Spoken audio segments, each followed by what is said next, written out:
Nous sommes à Cotonou, plus précisément au quartier à Kokbato. Une situation déplorable nous a interpellés et nous ne saurions nous taire au regard de ses répercussions sur la vie des populations environnantes avant que cela ne devienne un problème de santé publique. Une situation que les images décrivent plus que les paroles, à côté d'un bel ouvrage et des efforts quotidiens du président Patrice Talon pour révéler le Bénin.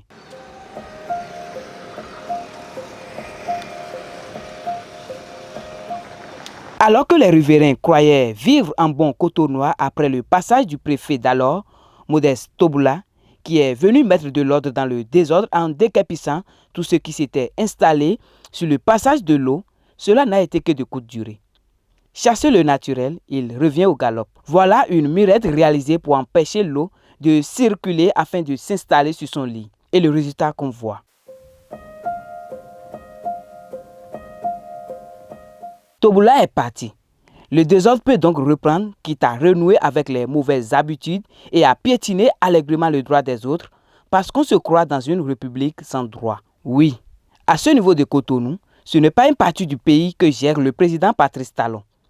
Car même l'ancien ministre Alain Orunla, aujourd'hui préfet du littoral, ne connaît pas cette partie de Cotonou. Sinon, il serait venu depuis longtemps faire respecter la législation pour que personne n'empiète sur le terrain de l'autre. Mieux, pouvez-vous croire ce que disent ces riverains en décrivant cette situation ou insalubrité due à quelques teigneux?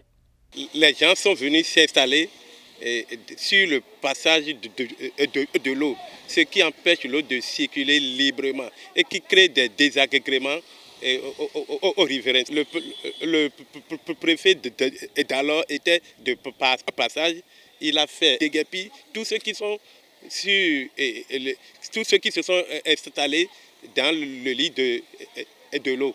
Mais comme on le dit souvent, chasser le naturel, il revient au galop. Les gens sont revenus s'installer encore. C'est ce qui crée ces désagréments que nous sommes en train de constater. C'est une situation déplorable. Vraiment, c'est pénible. Pourquoi c'est pénible? Autant de l'ancien préfet Toboula, il est déjà venu déguerpir les gens ici pour le barrage de l'eau. Mais actuellement, ils sont encore revenus s'installer. Qu'il est regrettable ce temps où l'autorité était respectée à Cotonou sous Toboula. Aujourd'hui, l'autorité n'a plus le temps de quelqu'un.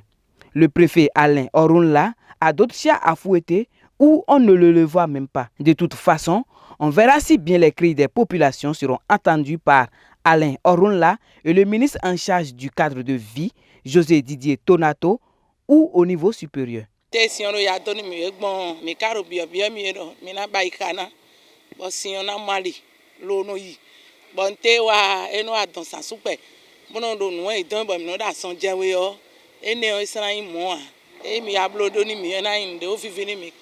Cette situation, si le préfet ou notre président peut nous accorder un peu de chance, puis ils vont rallonger le pont pour nous, ça va nous avantager. Je demande au préfet actuel de pouvoir venir passer, voir cette situation, sinon c'est vraiment sale, c'est déplorant. Il revient au ministre du cadre de vie et le préfet actuel de prendre leurs responsabilités pour que le milieu soit un peu assaini. Avec Cotonou qui prend des allures de grande métropole dit du nom, il ne faut pas que des poches de résistance arrivent comme un cheveu sous la soupe dans le Bénin révélé de Talon.